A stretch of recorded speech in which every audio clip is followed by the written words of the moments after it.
I'm sitting here with Niels Heim, and you had me on your podcast a few months ago, and now you're on mine. So we're going to talk about tendons, but why don't you tell everyone who you are? Yes, perfect. Thanks for the invitation, Jake. Actually, your podcast started my journey, kind of, because that was the first podcast on patellar tendinopathy, the first one with Jill Cook that I ever listened to. So that was my entrance in the tendinopathy world, kind of. So yeah, I'm a pain coach, as I call myself. So I do online coaching for people with patella and Achilles tendinopathy. I actually studied PE and English and geography to become a teacher. So that was my background. But I did coaching for, I don't know, let's say 10 years or so. Started with fitness and powerlifting stuff and then transitioned to more of the strength and conditioning things because powerlifting was just, yeah, boring. I'd say it's always the same, repetitive. And then, yeah, got into the world of strength and conditioning and then, yeah, did more and more rehab stuff because I injured my patella myself. So I started with Achilles, had a 9 month journey there, but I was pretty lazy and got rid of it by just wait and see kind of. So yeah, I did the same mistake twice. Got it again, trying to do hurdles for my track and field exam in the university, and yeah, kind of try to learn hurdles in 5 days, 2 to 3 hours daily training, and yeah, surprisingly that didn't work out, and I got my patellar tendinopathy, and yeah, the rehab didn't work out as I planned. It was just really many ups and downs. Yeah, at the start I just couldn't do anything, and it was really fucking painful. I had like every kind of symptom that there is. I had that. So yeah, and finally I made it, and at the end I was successful. Never had pain in the in the patella any since, and yeah, now we're here, and I do full-time coaching with patella and Achilles people and help them to get back to the spot. How how long has it been since you've been doing this with coaching people? Coaching people with patella and Achilles is like 4, almost 5 years now. Yeah, Hmm. so kind of since COVID And started. how'd you get started with this? How did you find like a market of people that needed you? Oh man, that's the business side of things, and I just fell into that kind of. So I just started posting on my own journey, kind of, and then more and more people were just asking questions all the time, and just what do I do then, what I do that, kind of the same that you experience, I guess. And then I just found out that the information out there is just very bad. So just couldn't find anything that translated all the heavy slow resistance isometric stuff into German, and no German accounts seem to be posting about that. And I just started, and yeah, never looked back ever since. That's kind Hmm. of how it all started. So You guys have that the Berlin method. Yeah, that group of yeah, guys. Are they all from Germany? I think so. Yeah, Or they're yeah, and located in there? Yeah, that's crazy. I just came across that like a few months ago, and it's like the change. I mean, the method in and of itself, but then the changes that they see with stiffness. I don't know if they see any with pain. Um, yeah, there's like weird groups of tendon people all around the globe that. yeah, and they're exotic, right? I mean, everyone goes on about like eccentrics and isometrics and heavy slow resistance, and then these guys just come in and just do a completely different approach. And funnily enough, I had Dr. Falk Mersman, one of the guys that was also on Greg Lehman's podcast. I had him in my podcast, so the episode goes live today, but sadly it's in German, so um, your people can't really listen to that. But Yeah. yeah, it's very interesting. It's also not that much on the rehab side of things, to say that, because it's more on they are more they're more interested in the how the structure changes and what you have to achieve or what you have to do to have these structural changes, and not that much on the rehab side of things. And I feel like you if you read the notes and the studies on the protocol, I feel like you sense that. So Yeah, yeah, you okay. know what I mean? It's Yep. not. I think that's one of the first things we're going to talk about here, but I want to stay on the that Folk Mersman was with Greg. That was a great podcast, and then I'm going to have him on actually in a few weeks, but it'll be in English so people can listen Yeah, to. yeah. But um, the the muscle tendon imbalance thing. I don't know if he probably talked about that. It still doesn't really make sense to me that you can have a muscle that is not as strong as what, or the muscle stronger than what the tendon can handle. It does sort of make sense actually, because when I talked to Greg and he was saying with these, it was kind of created in young kids, and young kids they'll get this growth spurt or something where they'll have the muscle will grow or something like this, and the tendon kind of lags behind, which is kind of how things work. The muscle is so quick and the tendon's a bit slower. Is that what you make of what's going on there, or what? Man, that's a topic that just confused the shit out of me. I mean, uh, in my head, it only makes sense for bodybuilders. You know, just people that train their calves just with maybe, let's say, higher reps and not that much of a weight that doesn't really increase the stiffness or all the structural capabilities of tendons, and then the calf just gets super big and super strong, and the tendon lags behind. But in the scenario that he presented, I was like, I was kind of lost, to be Uh, honest. So yeah, yeah. I'm I gonna hoped that you dug into that topic and just gave me the information now. So, but Yeah, I'm gonna try to, because it does make sense in the young kid, and then yeah, the bodybuilder, and I think too if they're taking like anabolic steroids, it'll have such an effect on yeah. the muscle, and maybe not as much on the tendon, but maybe you could. I think if you take like growth hormone, maybe it would have an effect on the tendon to balance things out. But yeah, the bodybuilders, they're gonna probably rupture their pec tendon or something. They're not gonna rupture like Achilles, patellar. Well, they could, but they're not doing the type of things that are common to do that. Okay, so you talked about their study with the structural, they're kind of looking at the structural changes, but there's this disconnect with pain and structural change. And we were talking about this a few days ago. So can you kind of get at what you were talking about? Yeah, I feel like in many studies, although it's sometimes described in the studies itself, but I feel like when people talk about the studies that address structural changes or pain or both, that it just gets thrown into one basket, and people don't differentiate between the two. So there are many things that can influence pain, right? So we can do many kind of exercises and stuff that changes the pain. And on the other side, there may not be any kind of structural changes, and this might be enough for some people. We talked about the one study that showed no differences in stiffness for for the group that did the Alfredson protocol, so for people with Achilles tendinopathy, and they didn't have any increase in stiffness whatsoever over the course of the rehab period. And this result may be totally fine for just sedentary people or just the metabolic group that just needs to do some kind of loading to have this modification of pain, and the pain goes down. Maybe the capacity of the calf goes up, strength goes up in some cases, in others not, and then that's enough for them.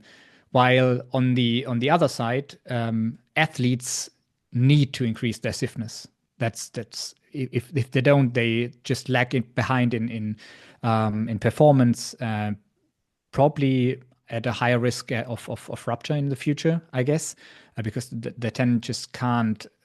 You just have so much more strain, right? If the stiffness is not there, and I feel like in many studies, this is not. There's not enough differentiation between the two, between pain and structural changes. When I first and it's not discussed in enough nuance, I guess. I feel like because when I first started with all that tendinopathy stuff, I mean, I just dove headfirst into the stuff of Jill Cook, Ebony Rio, and all these kinds of things.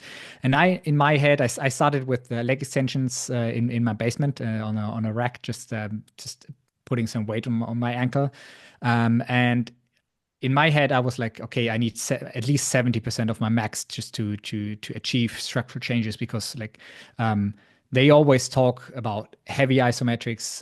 It has to be as heavy as you can handle. Like, no, if it doesn't, uh, it can't be above 45 seconds, and if you can hold it for longer, then you just have to add weight to get these changes and all that kind of stuff. And it has to be heavy. Or heavy isometrics do not trigger pain. And then still, I was sitting in my basement doing, I don't know, leg extensions, isometrics with, let's say, 20 kilos or so, and it was super painful because my knee was just my tendon was irritated as hell, and it just didn't get better at all. And in my head, that didn't make sense to have that. And so I started just to get rid of a lot of that weight, and just I maybe started with 7.5 kilograms or so, and then increased every other day. And as soon as I started this, the pain went down, and it just got better from day to day, kind of. So that was my first start, where I was starting to think that maybe we have to like more clearly address pain on the other on one hand, and just accept that you can do a lot of things to get pain better, even in tendinopathy, and then the structural changes, right? And we have to be better at defining groups. And I think that's one thing that Ebony said when she was in my podcast, that we have to get better of defining the groups, and finding groups of people that are more similar with tendinopathy, and then just trying different methods out, and then seeing the results of that. Because else things happen like the study that just found that there doesn't have to be a strength gain in total with people with Achilles tendinopathy, and then you see it's just some people that are super weak, and where you have to really make sure to get them stronger, and where there's 100% of a benefit if these people get stronger. And on the other hand, you have people that are really strong, and obviously they do not have to be so much stronger, and maybe it's enough to just have them lift kind of the same weight and just try to get stronger, but it won't do that. And if we throw both groups into one basket and just see what their overall results are, then it's just nothing in you just get nothing out there. You know what I mean? Yeah. And I feel like that's with pain and structural changes a lot. Yeah, it reminds me of the subgroups thing of Silbernagle, Yeah, like the diff yeah, four, I yeah, don't know, the four different subgroups of ten, and I'm like, if yeah, that was really useful for me to just have that idea, I guess. And I was having a talk yesterday with a guy. He's had jumpersy for like 3 years and really bad. And he was kind of talking about different types of pain. You know, people get pain standing, and then they'll get pain with like they yeah. overload acutely. They'll get pain in like a shooting type of pain. And I'm like, I wish they had subgroups for pain symptoms because all these pains are localized to your tendon, but they all feel a little bit different. Like some of them might be an intertendinous pressure, some of them might be some I don't know, some sh sharp pull on it. Some might be just from consistent strain from standing or something. I don't know. So I'm like, I wish that did exist because then you wouldn't have to bucket everyone into just tendon pain. But it's like they're different types of tendon pain, and this is might be what's provoking yours. Even the metabolic thing, the metabolic pain has to be something completely different than load related pain. You said so earlier, you were talking about your Achilles, and you said the wait and see did it for you. But then you're like, with an athlete, you need you need stiffness of a tendon. If the stiffness goes down, like you need to yeah, you need to train it to get it back. But yours got better. So like were you just not doing athletic things?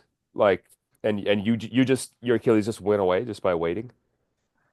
So at this time, I didn't have any kind of dynamic loading at this point. So I just stopped doing any kind of jumping or running or stuff like that.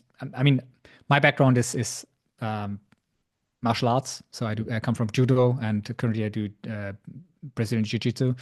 And so you don't have to jump and do stuff like that, right? Which yeah, the sport doesn't really load your Achilles.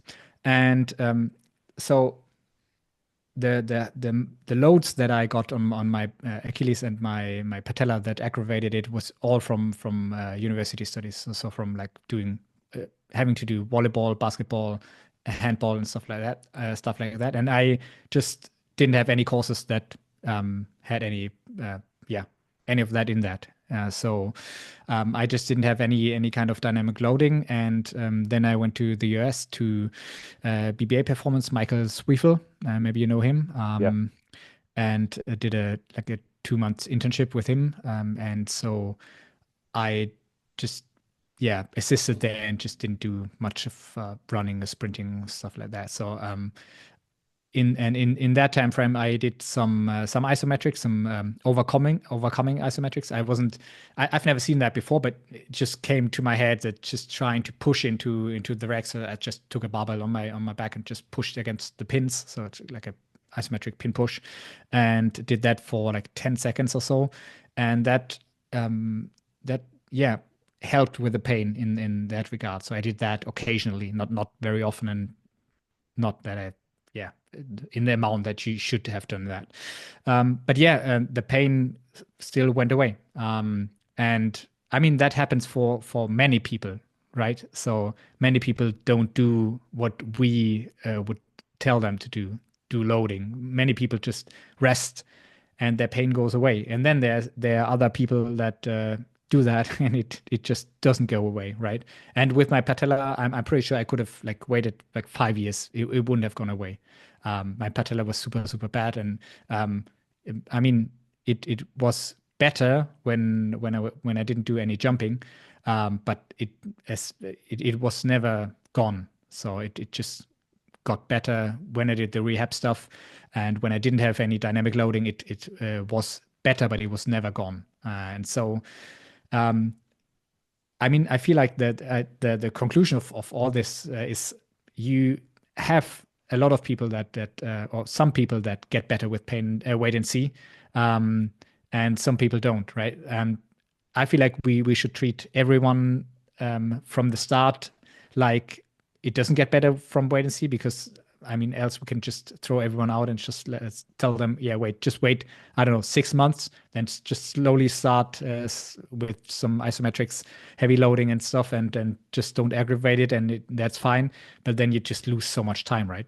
So I at least I my content and what I propose is always addressing the people that just where it matters what they do, and that they do the right things, not just wait and see, try needling. I mean, I guess you heard that too, but people just do such weird things, and it just improves their pain, right? So people, I mean, I had people that did like sugar injections into the knee, and that helped. And then you have people that do any kind of wave shock, not even shock wave, but some X-ray stuff, and like it feels like you can put any kind of wave technology on the tendon, and some people will do it, right? And for some people it just gets better. Will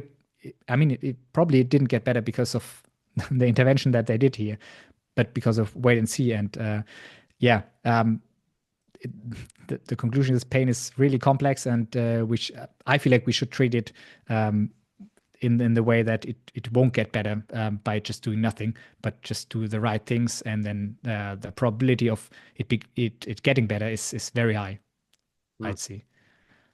The best the best wait and see cases. I haven't talked to him in a while, but National Football League here, American football.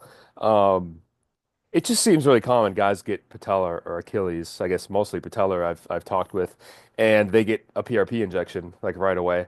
And then it's like Yeah. wait and see for a week or two, and then they go back to play and their knee's worse.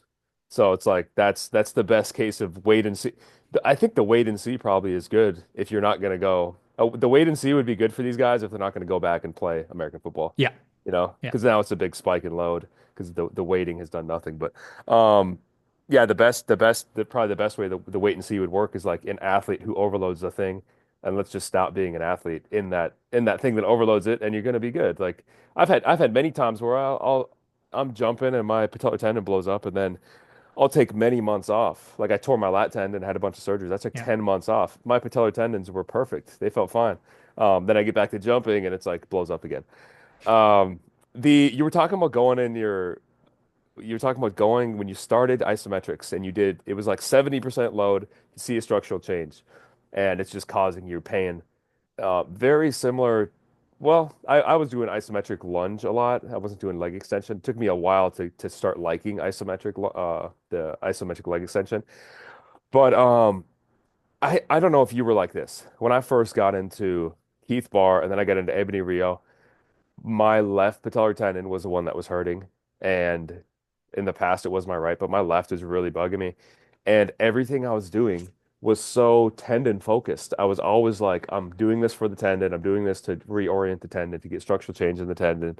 And now I've pretty much completely flipped the way I think about things where I get down an isometric or I do something and I'm thinking is I'm just pulling on the tendon a bit to get a little bit of strain, but mostly I'm trying to activate my quads and I'm trying to get my quads fatigued and trying to get my quads to burn.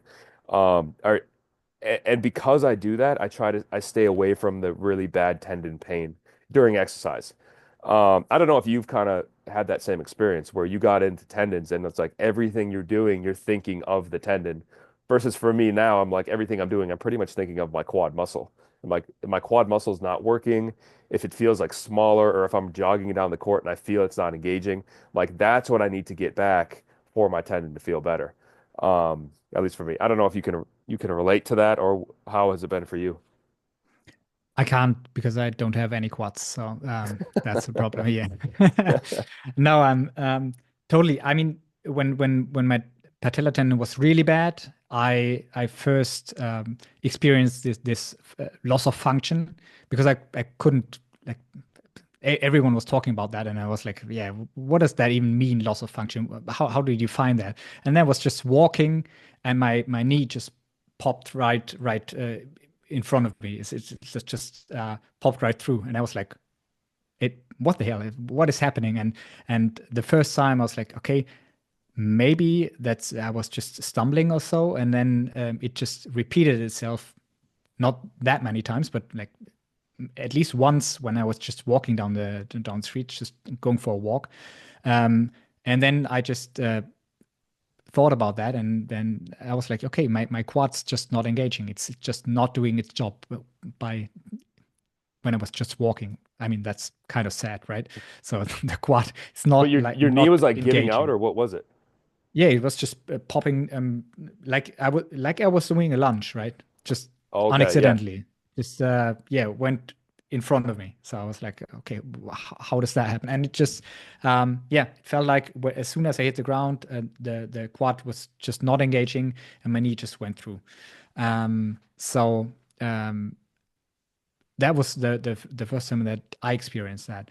And the second time, I don't know if you had that. That's I'm very curious about that. When I was doing my heavy slow resistance stuff, um, and I always try to not have it like being too painful because I feel like if it goes beyond 4 or 5 out of 10, it just yeah, the pain reaction is just way too much. So what I usually tell my clients is mostly 3 out of 10, maybe four in some cases, but usually three. And I was doing that, and just I don't know why, but from one week to another, it just got better. The pain just got better by quite some amount, and on the one week, my the weights were just really heavy and I was shaking and you know, it's just I felt like that was my strength limit right there. And then the next week, where the pain just got better, I increased the weight by 5 kilograms, and it was fine. I mean, it was still hard, but it was fine. And the week before, I was struggling with 5 kilograms less. And this was the first time that I experienced this where the inhibition of the quad was like going down. At least that's what I thought, because I don't I'm maybe you have, but I don't have any kind of explanation why I would just become randomly surprisingly stronger from one week to another by 5 kilograms. Else then the pain was just going down, the inhibition was going down, and my quad was just working better, you know. Um, so that was the second thing in here. And with my clients, yeah, I'm just trying to get their head away from always thinking about the tendon. I mean, I give them the explanation of you need to load the tendon quite heavy in paraphrases, but we have to work with the quads because the quads are not working and not in the amount that we want them to do. And I mean, we started with the tendon neuroplastic training with the Ebony Rhea stuff, and I always put it like this: I give most of my clients the metronome to work with for the tempo work for the heavy slow resistance, and I also tell them that the main part is I just want to make sure that you're doing the right tempo all the time, right? And that's where the metronome helps. And additionally, if there's kind of that effect of tendon neuroplastic training, if it's there, we can use it, and it's even better to have this connection of acoustic stimulus and yeah, how do you call it? Improvement of function or improvement of brain to muscle connection, mind muscle connection, however you want to call it. If that's an addition, we take it, right? But if I just can be sure that you do your stuff correctly, then I'm happy with that. That's fine for me. Um, and that usually works because people are just way more focused on just feeling their quads and talking about that, and not like, yeah, thinking about pulling the tendon structure in the right way, and uncrimping the tendon or stuff like that. So yeah. Yeah. Yeah. Yeah, exactly. And it's probably more empowering to think of the muscle because you're going to see a big change in muscle really quickly versus tendon is like you're just imagining what's going on in the tendon unless you're imaging it frequently and no Yeah. one's really doing that. So it's like yeah, probably just pure benefit to think of the muscle. But you said that muscle the inhibition went down really quickly and you gained strength quick. And I mean, dude, I get that. I'll get that like if I'm playing a lot of basketball, or basketball doesn't do it, but jumping, max effort jumping will blow up my knee. And it's like the next day, I'll get on the leg extension, single leg, and I might do like 10 pounds or like 5 kilos on my bad side. And the healthy side can do like 50 kilos from the jump, like right away, you know? So it's like 5 kilos Yeah. versus 50 kilos. But each warm up set, I'm getting better and I'm getting more comparable to the other side. And then the next day, if I don't jump, it's like I'm not starting with 5 kilos. I'm going to start with like 20 kilos or 30 kilos. So it's like the changes come so quick for me. So I'm like, yeah, the how someone can gain strength so fast. I think the pain, for some reason, the swelling or the pain goes down a bit, and then your muscle can work again. I think that's what's happening at least. I want to get to these questions. I haven't really asked any of them yet, but you were talking about because we had a call a few days ago to kind of see what we should talk about, and you were talking about patellofemoral pain. So like my shows with Joe Cook, my two shows were patellofemoral pain versus patellar tendinopathy, and you are kind of in this. You kind of have this idea that it doesn't really matter because you used to see only patellar tendons and you would stay away from patellofemoral. So tell me why you think it's just like it doesn't matter. And to Greg Lehman's idea, it's just kneecap pain, and we're just going to rehab you from where you are to where you want to be.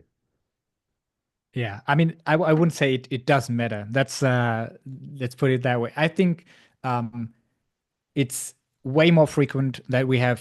both, or maybe yeah, but some part of the tendon, some part of tendinopathy, and some part is yeah, PFP or whatever you want to call it, right? So anterior knee pain, compression pain, something in that regard. Because sometimes you have someone that can jump, that's totally fine. They can do like box jumps or so.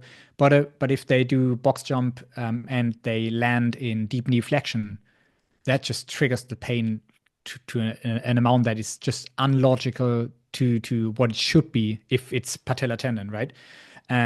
So I just started to not differentiate too much between the two, because at the end, what you always have to do is you just take exercises that load the knee, where people feel okay, feel comfortable to load the quads, and then also usually to load the hamstrings, adductors, and all that kind of stuff, right?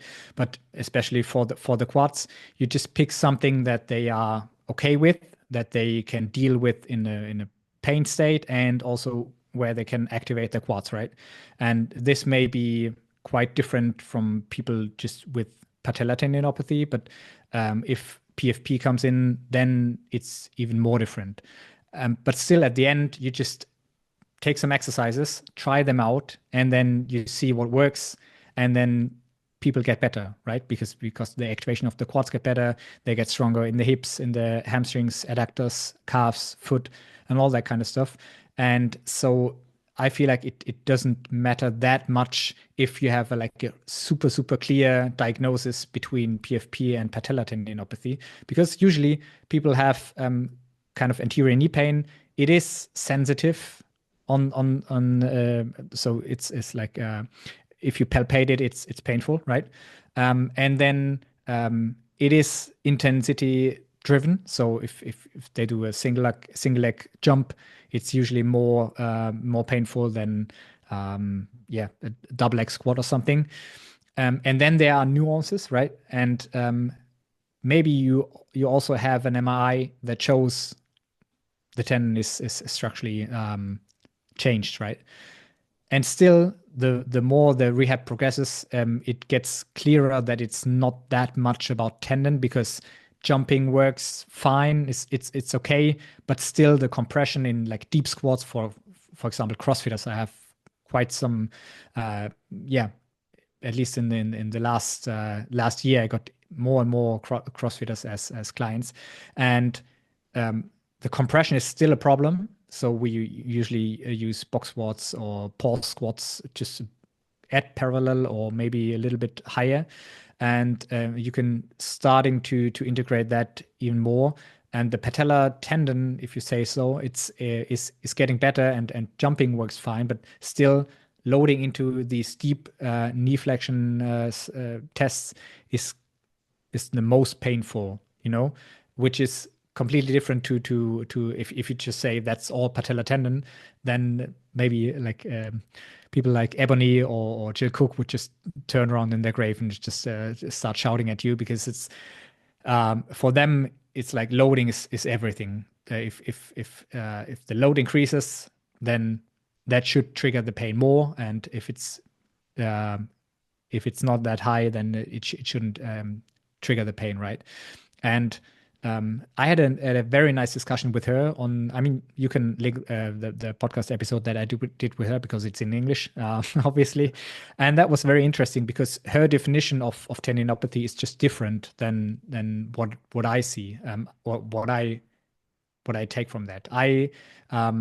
I just broadened my view a little bit, so I just included some of the features, let's say, that are more into the PFP realm, or the PFP symptoms into that, and she just strictly goes for like it can only be triggered by high intensity loading, so uh, jumps, cuts, sprints, all that kind of stuff. Heavy isometrics, heavy slow resistance isn't provoking the pain. And if you take that diagnosis, then it gets very the group of people that have that gets very small, I think. And that also explains when Jill Cook talks about that so many people do have a false diagnosis, right?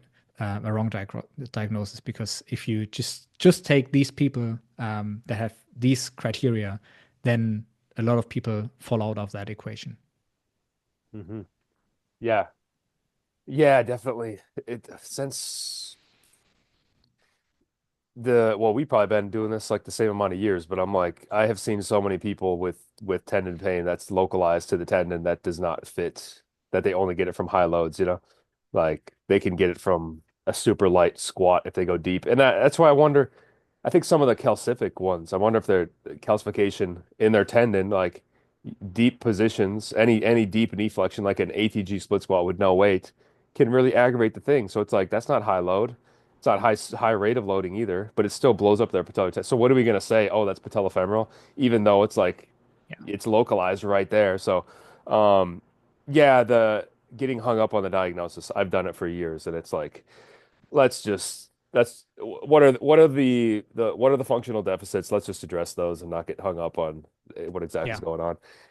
Um, you're so we were talking about Achilles a few days ago, and this whole thing with mid portion and insertional. And for me, I mean, I guess it's usually mid portion and then some insertional, but you said your followers are kind of like 50-50 split, and you were kind of saying that it's weird how the insertional just get put into the mid portion, and it's like, here you go, here's Achilles rehab, versus it should be more like, here's a bunch of stuff for mid portion, here's a bunch of stuff for insertional, and you just don't really have that. So yeah, what are you seeing are the problems with mid portion and insertional?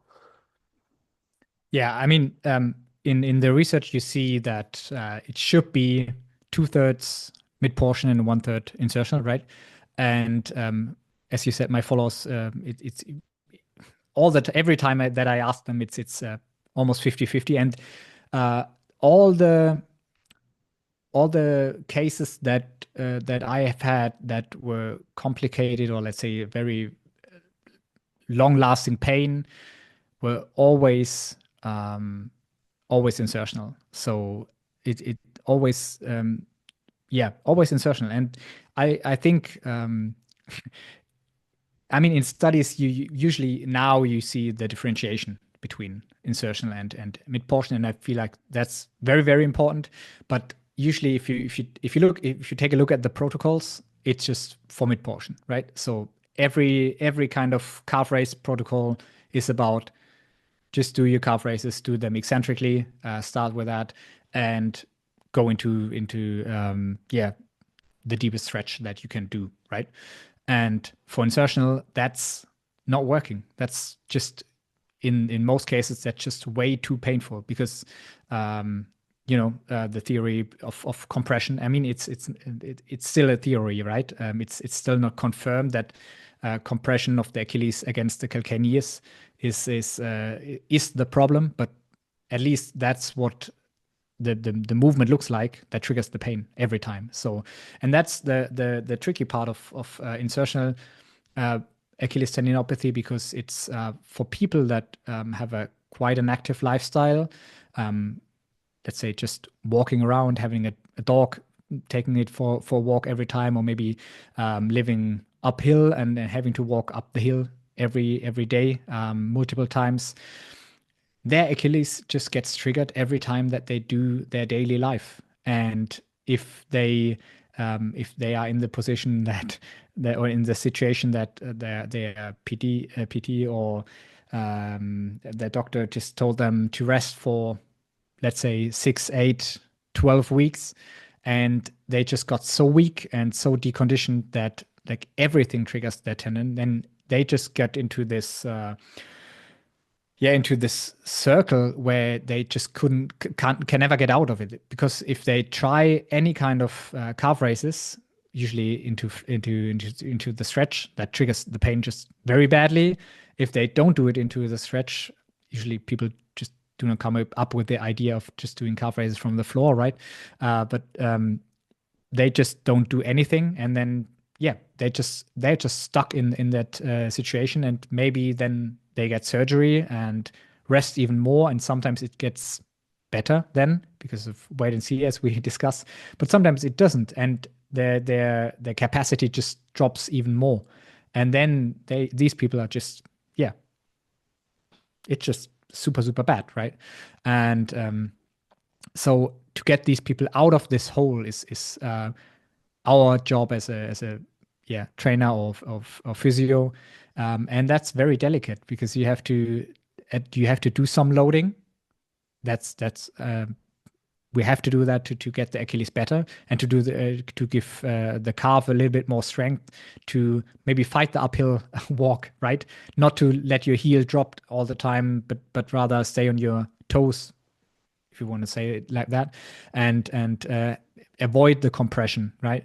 And therefore we have to load the calf, but sometimes it's just isometric loading, double leg, just 30 seconds to get the start from here, and then start your way up to double leg calf raises from the floor, single leg calf raises from the floor. Just get them stronger, and then increase the stretch. And I feel like that's what my approach, and this is not backed up by any kind of paper or science here. So what we usually do is we try to get them stronger, and also doing single leg calf raises from the floor and adding weight and stuff, and then just working into the stretch gradually, and just more of getting them used to this position, right? It's I don't feel like this is a capacity thing. It's more like um, how do you say that? I just compared the one thing is the strength training, and it just increases capacity and capacity of the calf and of the tendon itself, and the other thing is just getting used to it. It's like a Thai boxing guy who just chops down banana trees to get their shin conditioned, right? And it's not a like a really trainable capacity. Do you know what I Yeah. mean? Yeah. I differentiate between the two, and then what I if people train at home, usually the insertional is more elderly people, then I would just have them do their calf raises, and then just add like a newspaper or magazine every week, just to increase the point of where they're standing at. And so it increases the stretch very, very slowly, very, very gradually, and they can get used to that. And that usually works pretty good. Yeah. Okay. I think it's like you're exposing them to something that might be pain provoking, and then just backing off if you do. Yeah.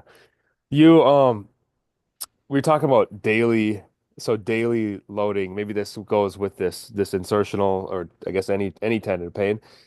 But you're of the mindset that every other day is better than every day. Kind of like if you're doing like 3 by 15 of dorsiflexion and it's just like aggravating, that's quite a bit of volume, and then you're doing it every single day. So where are you standing right now with frequency and tendon rehab? Yeah, I think that it's and I'm biased. I have to say that at the start, right? So we do 3 times a week heavy, in quotations, heavy slow resistance. Well, let's in a recent podcast I just used the term just slow resistance, right? Because heavy is relative. So, and medium also works. So just put slow resistance training. Um, we do that for Achilles almost exclusively 3 times a week, and that seems to work fine. For Patellar, it's different. Usually, when we do the switch from only isometrics to dynamic slow resistance training, then we usually start with 3 times, and then we usually regress to 2 times, because if it's if it gets heavy, and it gets like not heavy in quotations, but really heavy, and if you're working at your max strength kind of, then usually, at least that's our experience, it gets too hard if you do that 3 times a week. For some people that have this effect that the heavy loading makes the tendon feel way better afterwards. It may be suited to do it 3 times a week, but if you want to if you want to make it sure, just or play it safe, just go for 2 times a week for patella. And we also got away from the daily isometrics. I, I'm pretty sure you still advocate that, right? I will, yeah, but if it's just case by case. People can handle it, Yeah, they do it. But yeah, if you're getting a blow up of pain or something, it's like you can just always taking a day off. And I think that's also protected for patellofemoral because you're rehabbing a patellar yeah, tendon. Patellofemoral can come up at any time, and I just think you're aggravating or you're stressing the patellofemoral joint every day. That it's like if patellofemoral starts to creep up, it's like let's just take an extra day off, and I bet you it'll start to feel better. But yeah. yeah, exactly. So we are very practically here. So if someone reports that isometrics, or if they've done wall sits or Spanish squats or stuff like that at home, and it helps them just to reduce their pain, then they can do it daily. But also, that's what I think is very important. Just take that into consideration if when you do all the programming, right? Because loading for the tendon is always still there, although it may not trigger the pain. So what I mean by that is you can do daily, or if you have a situation where someone's doing, let's say, 3 times a week slow resistance training, and that works fine, and the pain goes down, and then they just come up with, hey, isometrics are super important, and I want to do that too, and they just add daily isometrics that are quite heavy. Let's put it on the, let's say, on the leg extension machine, not wall sits, which are easy usually, but let's go for the leg extension machine. Then this might lead to an increase in pain over the weeks, and that's what we experience. Because although the isometrics may feel fine and not like provoking the pain in any way, it's still load for the tendon, and you have to like consider the overall load of the on the patellar tendon. Yeah, just in over the whole week, and so what do we feel like if the loading overall is just too much, then usually the pain just starts creeping up. It's not like you have a severe pain after one session. Then that's usually because you did just one times just too much, either in increase in weights or intensity, jumping, whatever, or just in total because you went for a run for like 40 minutes instead of 30, and then that's just increased the pain. But if it just starts creeping up like in the background, so the noise in total is just increasing, it just it's more prevalent in your head. You just you feel that the tension starts to get an issue again in the tendon. Then this is usually just because the overall load is just too much. And what I want to say is just you have to take account, you have to take everything into account, not only the exercise that you do, but also you know, the steps, the stairs that you do.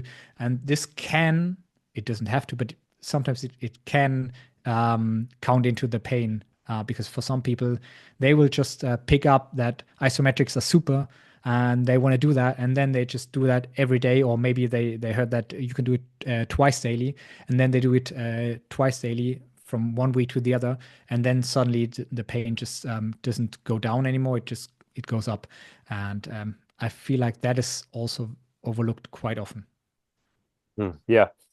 Um, okay, so I guess on the other end, we the metabolic groups of people, maybe you could talk about your distinction, kind of like the load related athletes versus like the metabolic, not load related, but like an older unhealthy person that both have a tendon pain.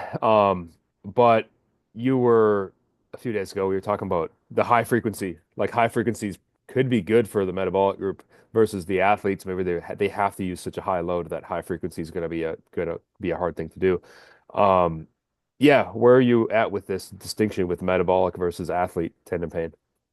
Yeah, there's a nice quote from Karen Silbernagel, where she was asked.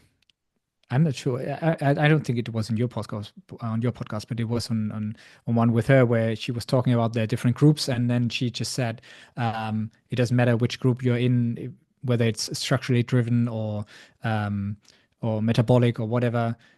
Loading will solve the issue anyways. So everyone needs loading, and so I think this is the most important thing, and I think that usually the metabolic group also is the one that is driven by psychological factors the most from this because they are in high fear of rupture.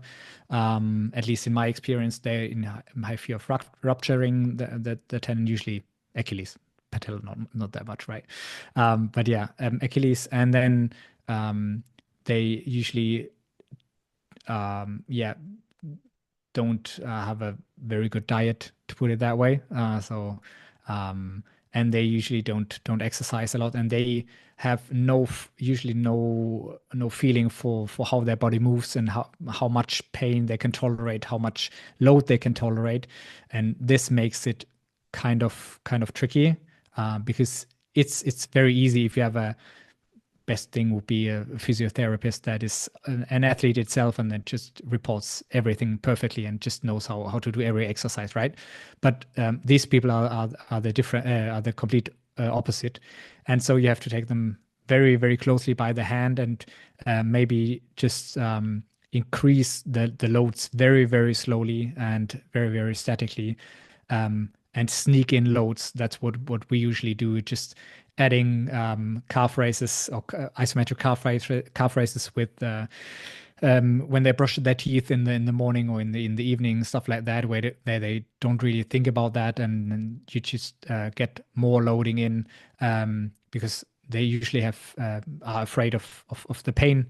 So we usually play it very very safe and yeah, just increase the reps before we increase the weight and stuff like that. So, but for in terms of frequency, I would pretty much go with the same.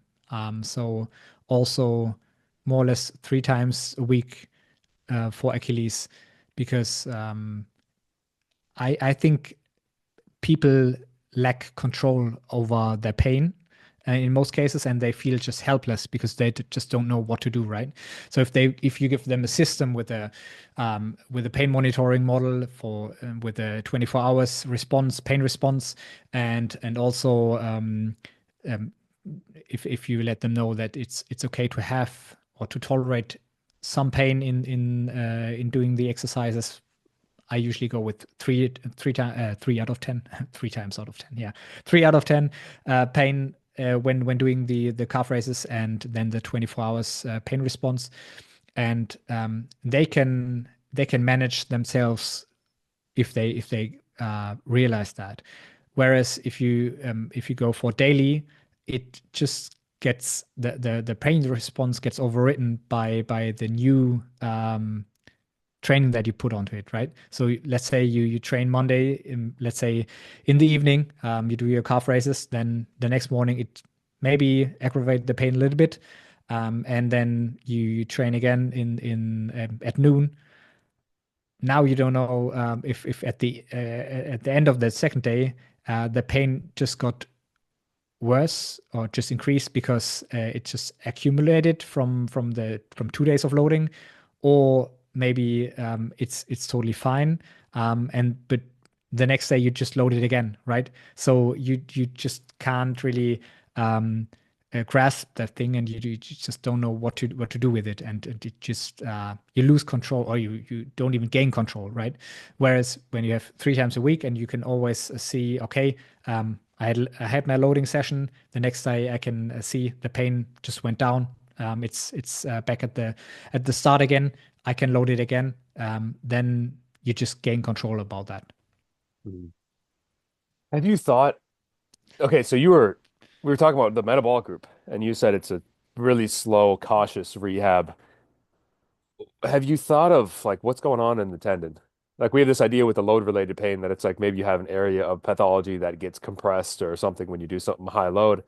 What do you think's going on with the metabolic group? Because they're not really doing anything that's really high load that would like quotations compress the area of pathology and maybe lead to some whatever chemicals kicking out, and then the nociception you get nociception with the pain in the tendon. What do you think's going on with the metabolic group that's causing the pain? I think the inflammation response is just, or the inflammation in the tendon itself that is there, as we know by now. It's just very um, not that important for most people, but at, I'm pretty sure you've had some cases where there was kind of some swelling, some symptoms that showed that there's an inflammation process.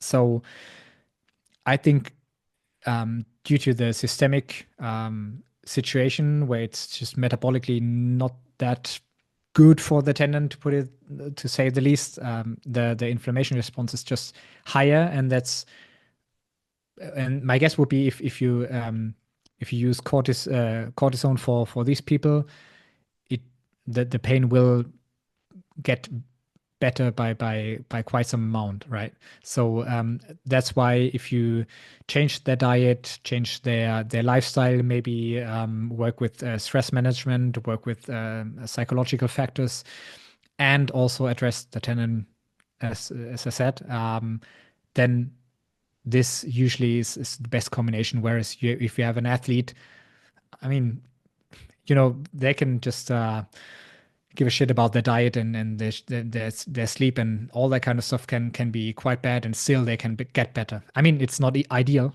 by any means, but they can still get better. But I feel like with these people where the whole situation is very sensitive because, as I said, if they walk around too much, then they may trigger a little bit more of an inflammation response, and the pain goes up.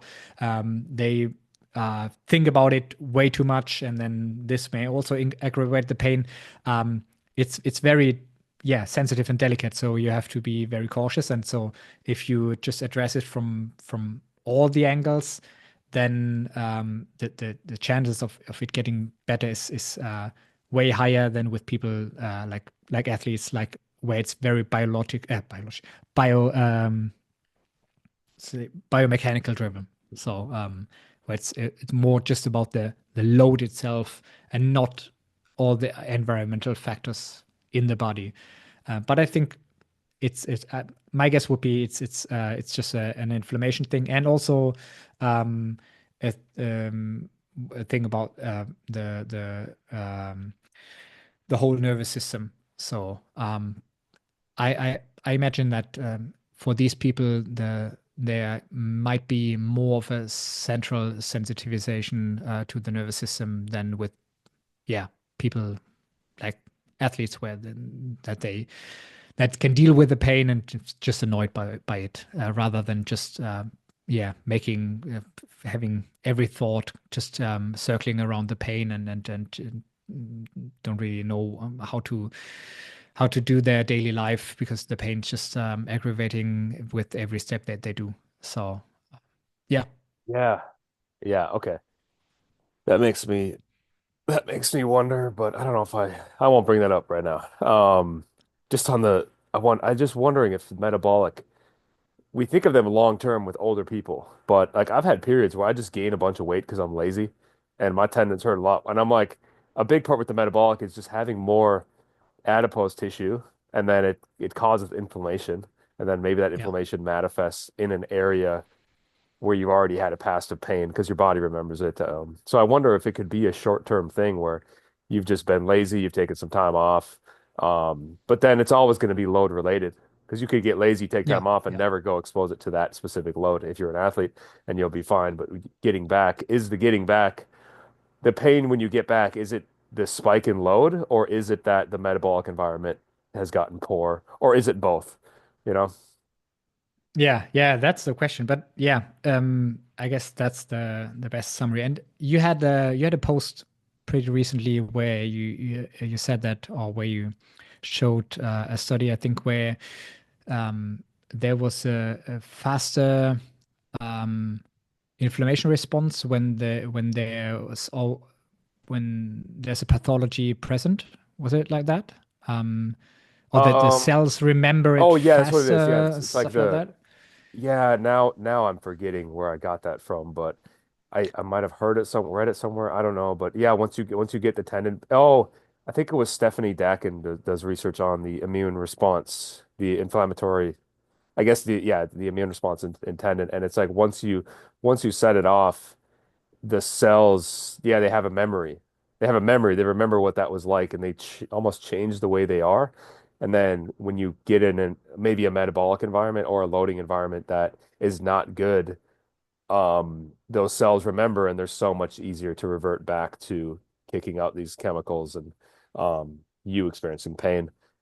Yeah, I think that was probably in the tendon cells themselves, the tenocytes, but then also you have immune cells in your tendon, and that's part of it too. I'm actually going to talk to her in a few months. Oh, she told me to reach out to her in like June to get a podcast because her and I think Neil Millar are the two that talk about the tendon inflammation because I think Yeah. Jill Cook was at kind of at the forefront of many others too. Like there's no inflammation in tendinopathy, and both of them are like, yes, there is inflammation in tendinopathy.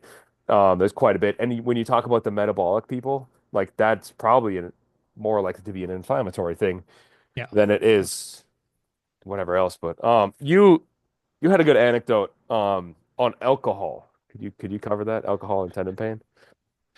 Yeah, yeah. I mean, that's also one question that I have for you because when my patellar tendon was really bad and I had some drinks the night before, the next day my tendon would like hurt way more. So it almost felt like all the liquids were just like pumped out, and it's just very dry and like the whole feeling of the body that you usually have when you just drank too much and didn't have enough liquids, right?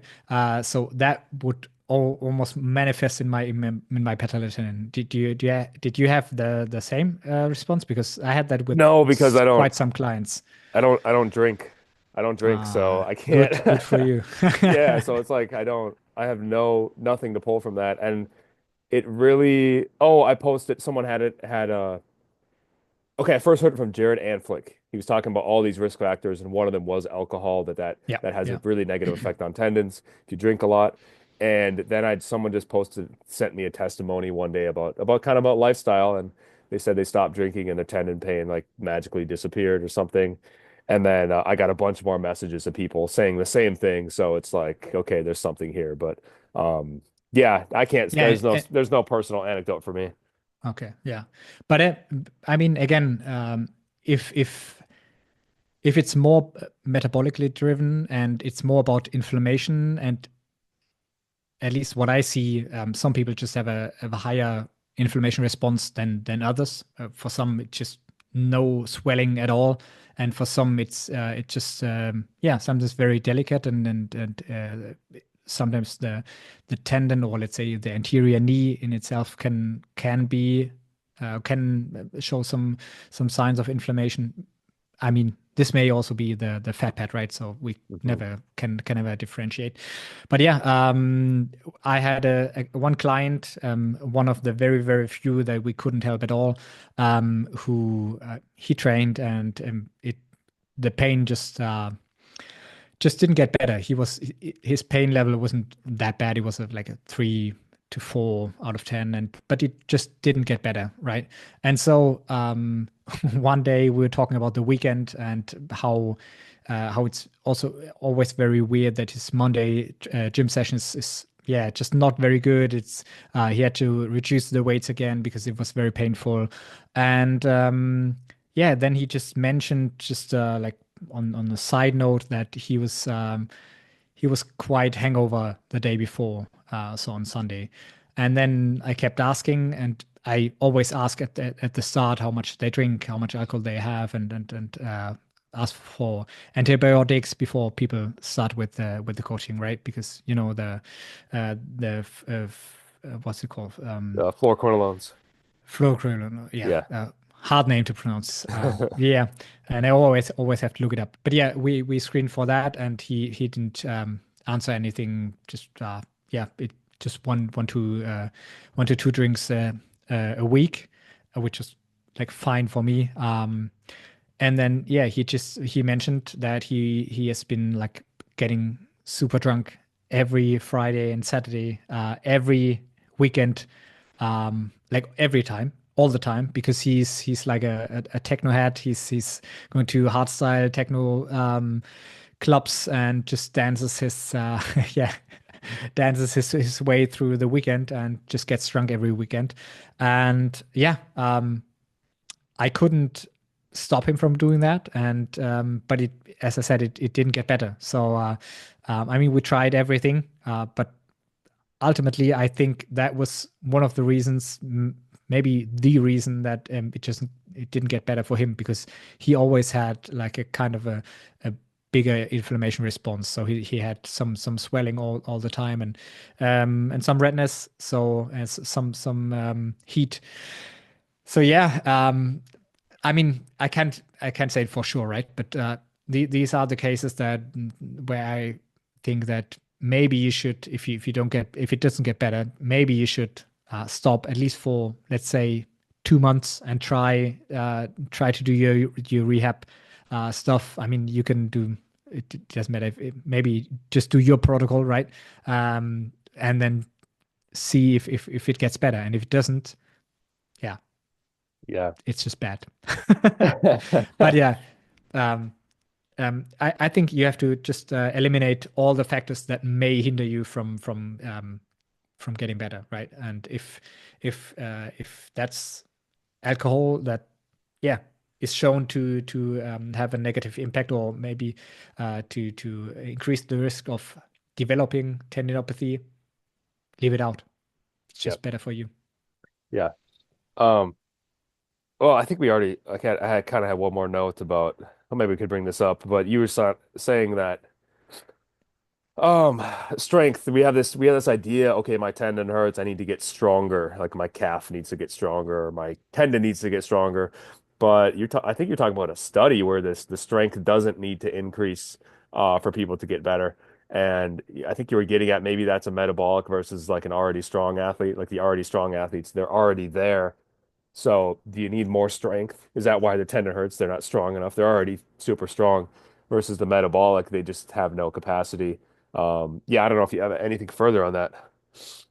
Yeah, I mean, uh, if we just take the all the stuff that we know for sure, we wouldn't be sitting here discussing any kind of stuff about tendinopathies, right? Because it's there's just so many variables that just or so many stuff that is just still unclear to us.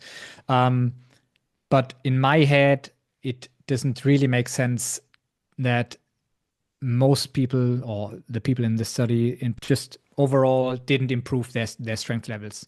Because I mean, if I compare my clients from the start and at the end, everyone got stronger. And this may be due to the pain going down, and the inhibition is just reduced, and so the body just sets free more strength, right?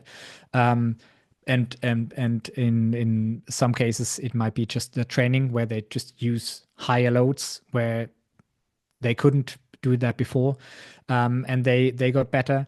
And um, if you're an athlete, you have to get stronger, I'd say. If you're weak at the start and you have tendinopathy, right? I mean, there are so many different reasons that you can develop tendinopathy from like the risk factor side, but weak calves, weak quads is always one thing. So I'd imagine that it matters for most people to get stronger, and that's why I don't really like the study that you mentioned, because it I think it leads to a wrong way of thinking about the problem. Um, Peter Malliaras, in one of his podcasts, talked about which protocol is the best, and he said overall it doesn't really matter. It's always about progressive overload. So, and that's what I view the training of what I also view the training what it's going to be. So through weight training you can address the muscle, right? You can address the tendon, and you can just make sure that if you add 2.5 kilograms a week, then that's 2.5 kilograms a week times the reps and sets that you add in load every time, right? And it just makes sure that you have kind of an overload. And I'd argue that for most people that matters. Um, and I guess that already strong people, they won't need any kind of more strength. I mean, I had one guy with patellar tendinopathy that he was doing like step downs with I think kilograms kettlebell additionally, which is, I mean, it's kind of a pistol squat, right? So with 32 kilograms additional weight, that's pretty impressive. And he had huge quads, and he had patellar tendinopathy on both sides, playing football, so American football, and then he just showed me his training, and it was like 3 times a week, 8 times 6, 10 times 5 squats, Bulgarians, so like 3 different quad exercises, and then it was just a matter of load management for him, because he got his patellar tendon, his tendinopathy, because he was just doing American football. He started it, was kind of very strong before because he did a lot of weight training before, and then he transitioned to football. Was kind of explosive from his genetics. Was quite successful. Developed tendinopathy because his tendons weren't ready, because he wasn't coming from a running or cutting related sport. And then he always thought about he has to get stronger, right? And he just yeah he just tortured his tendon because he did so much volume on that, and so he couldn't become better. And he didn't get stronger at all in the process. I cut out I think 2/3 of his squat training because it was just too much, and then the pain started going down. And um, and I think that this is one of the prime examples where it's not about strength, right? It's just about the right amount of load, and this was just too much. It wasn't as bad as like if you did 3 times a week American football with cutting and stuff. That this would increase the pain pretty surely, but the weight training was just keeping the pain at the same pace, and it just at the same level, and so it couldn't improve. And as soon as we started cutting out that, it got better. But for most people, that won't work, right? I think most people need some kind of progressive overload. A lot of people are super weak in their quads, in their calf, and these people will definitely get better if they increase their strength. I'm Mhm. pretty sure about that, Yeah. despite the study. All right, last one I got for you is what are you what are you most excited about? What are you most curious about learning about tendons? Whew, that's a hard one. That's a hard one. um, I know, man. There's just so many questions that are still up. I would, oh, let's put it that way. So, when we talked about frequency of strength training, and my take on frequency of plyometrics and all that. Just put running and all the energy storage and release tasks in that bucket. I would like to know what the studies say about the frequency of these tasks, because what we do, we usually reduce the frequency to just 1 time per week, and then start with landing, jumping, all that kind of stuff, running, and then add some on-field training with cutting and sprinting and all that kind of stuff. But we usually keep it to at least the very intense stuff to 1 time a week, and just increase the volume and intensity of that. And as soon as we hit like kind of a threshold where we say, okay, that's fine, and people, this person could go back to their sport. Usually, it's soccer for us, for my clients. Um, then we start adding a second training with dynamic stuff. So, um, because just from my experience, that works the best for most people that I've worked with. But it's not a study, so it's just in my experience, and I'm biased in that regard. So that would be something that I would be very interested in. Mhm. What science can bring up from that perspective. Yeah, yeah. What's your opinion on that? How often In do terms you of fre program that? frequency of the sport, Yeah, um, sport and sport. Let's say plyometrics, yeah. plyometric training in Well, in I in try in the to, rehab.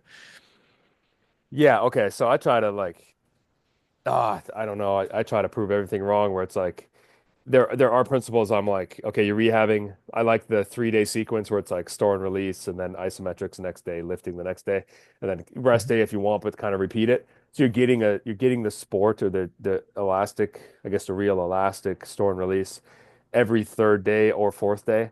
And I think that's good for rehab purposes. So like give it a bunch of time. But I think once you're out of the woods on that, it's like maybe you can increase frequency. And for me, um, I've had patellar tendon, patellofemoral, and I'll just play basketball every day, like 2, 3 hours a day, and then dunk as well on actually all those days I'll dunk. So it's can be bad initially, but I just kind of get used to it. So I have this I think with a lot of the tendons, like my friend in Australia works with skateboarders, and he's like these guys will never take time off. The amount of volume they get is crazy. So in our research plyometric programs, it's like let's do 50 jumps or like 30 jumps only and cut it there, and they're getting thousands. And you look at basketball players too, because it's kind of a similar sport to that, and the amount of cuts and it's a small court, so it's like you're not getting top end speed. It's so much XL, decel, change of direction, jump, land. And if you start playing pickup basketball and you like it, you're going to play 2 hours or 3 hours. And most days of the week, if you have people that are going to play with you, and there's no research that they would never do a study suggesting this, but it's what people do to their tendons, and a lot of them get along just fine. I think Yeah, it's when you do it for like a month and then you take time off and now it's like I'm only gonna do this once a week and then it's like I'm gonna go back to 7 days a week and just this big change in load. So I wonder the frequency thing. I think you can probably get used to any type of frequency, but it's when you start to change the frequencies. You yeah, know, I think that's when you would start to run into 100%. issues. Yeah, Yeah. Yeah. But like you could go jump 7 days a week if you want. Just build yourself up to jump at 7 days a week. And if you image your tendon, I bet you you're toasting that thing every time you're jumping. But for some reason, you're not getting these pain symptoms. And then you just fill in. Like for me, I was filling in isometric leg extensions or isometric lunges. If I was to do squats and deadlifts, it was real tough because playing so much basketball, you just start to favor one yeah, yeah, side and doing bilateral is tough. But one more thing, you messaged me before we got on about the landing, and when you could look at a force plate, that land is so sharp. I guess it's how they land on force plates. You know, they always land pretty stiff because you can land and up like take a longer time, or you can land if you're going to dunk or something, you can land and kind of just run off each of the landings, like land on one leg and then the other one comes down, then the other one. So you kind of like dissipate you deform your whole body instead of just letting it stick in the patellar tendon. But yeah, you asking me on the email about changing landing technique in athletes, and I'm of the stance that in rehab, yes, like try to make them land not stiff so that they can kind of get used to bending their knees. But when they get back to sport, it's like who's that guy? Louis Gifford. I have one of his books. I guess Dave O'Sullivan said his quote was thoughtless, fearless movement. That's what you want to get when you're done with rehab is be thoughtless and fearless. And if you're yeah, thinking of landing in a certain way, that's not thoughtless and fearless. So I think in rehab, you got someone that's a stiff lander. Let's try to make them land. They're probably gonna feel better in their patellar tendon during that and the next day. Or even give them some time to like land and don't even land on the spot, but they can kind of like run it off if you're doing kind of a horizontal approach. That's kind of where I stand with that. I don't know if you agree with that. Yeah, totally, totally. The background of my question was since I worked in strength conditioning for soccer, um, I saw how little change you could make with uh, someone's like sprint technique, for example. So if you have a soccer player, usually these guys were like between 14 and 19, right? So it's such a hard task to change their sprinting technique, their acceleration technique, and stuff like that. Um, that I stopped chasing the optimum in preferences because it just it worked as soon as long as I did a sprinting drill with them, and then whenever you just threw a ball in the middle, they would just lose their head completely and just run whatever style that they did before. So I just very gradually and very in very small steps changed things for them, and mostly used like resistance, like sleds and stuff like that, and that increased or improved their sprinting. Not like in yeah technical terms or in their technique, right? But more they just got faster, right? And so my thought was if we do the same in rehab, where we just yeah clients and people usually just think about that so much, right? How they land and whatever you tell them, right? Um, and maybe you can change their landing pattern in that rehab process. But as soon as they get back to their sport, for example, let's go volleyball or maybe even basketball, doesn't matter. They would not think about landing the way that you just taught them, right? They would just do whatever they did. I mean, you have so many things to consider and so many things that you think about, and you just do everything just without thinking about it, right? So you just move. No hell, no way. You just they just move the way that this rehab guy told them to when he did their perfect landings in a on a from a box in their gym, right? So yeah, that was just the background of my question. Yeah. Yeah, definitely. How much is it going to transfer when you can't think of the landing, and you shouldn't be thinking of the landing because you're playing sport. You got other things to worry Yeah, about. Um, but yeah, I think I come from that where it's like if you can't even do it because you're physically limited, you can't bend your knees when you land. Let's just make sure you can bend your knees when you land. And maybe it'll show up in sport, maybe it won't, but at least I know you have the physical capacity. And exactly, exactly. yeah, yeah. All right, man. Tell everyone where to find you online. Yeah, if you're German speaking, just search for Niels.Heim.Schmerzcoach, which is pain coach in in German. But yeah, we also have a podcast, Sehnenstark, which is tendon strong in German. Maybe we can link that in the show notes. We do have few German English episodes with you, with Ebony, and I guess there might be coming up some more. So yeah, that's it. If you're German speaking, feel free to go over to my Instagram. I post almost daily, mostly practical rehab stuff for Achilles and Patellar tendinopathy. And yeah, that's basically it, I think. Well, I follow you anyways. I just use the translation button. See translation, and I know. There are quite some guys that do that. It's pretty funny. Always when I see someone like you or the training with tendinopathy guy, Uh-huh.